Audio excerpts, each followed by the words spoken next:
রাজধানীর হাতিরপুল বাজারে আছেন সহকর্মী সাদাত হাবিবি সেতু। যুক্ত হচ্ছে তার সাথে। সেতু, সাপ্তাহিক ছুটির দিন বাজারে সরবরাহ কেমন দেখছেন? পাশাপাশি গত সপ্তাহের তুলনায় এ সপ্তাহে আসলে দামের যে তারতম্য সেটি কেমন রয়েছে জানাবেন আমাদের।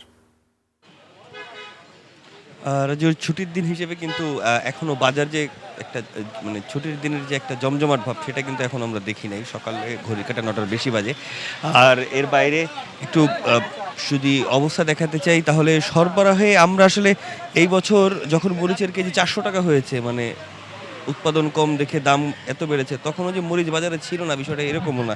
আমরা একটু আজকে দরগুলো শুনে নিব জুয়েল মিয়ার কাছ থেকে। জুয়েল মিয়া, আজকে কত করে কি বিক্রি করতেছেন? উস্তার কেজি হলো ৬০ টাকা, বটবড়ি কেজি হলো ৬০ টাকা, কাঁচামরিচের কেজি হলো ৬০ টাকা কেজি,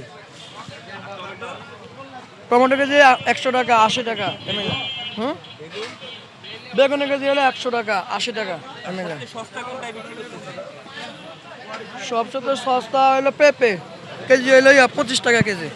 আহ, এই এই পেঁপের দাম এবছর যখন কোনো সবজির দাম ১০০ টাকা ছিল না তখনও ৪০ টাকা ছিল। এবছর পেঁপেই সবচেয়ে সস্তা সবজি।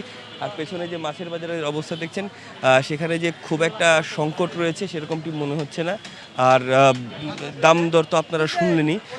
সরবরাহে আমরা কোনো ঘাটতি দেখছি না, তবে দাম নিয়ে যারা ক্রেতা রয়েছেন তাদের এক ধরনের অভিযোগ রয়েছে। তাদের দাবি যে এই এই বাজারের যে মূল্যর পরিস্থিতি, সেই মূল্য পরিস্থিতি আসলে তাদের জন্য সহনীয় না।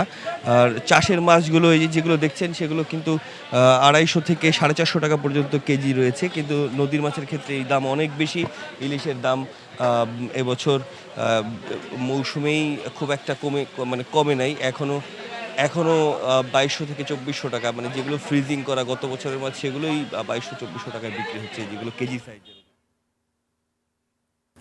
সেতু, আপনাকে ধন্যবাদ।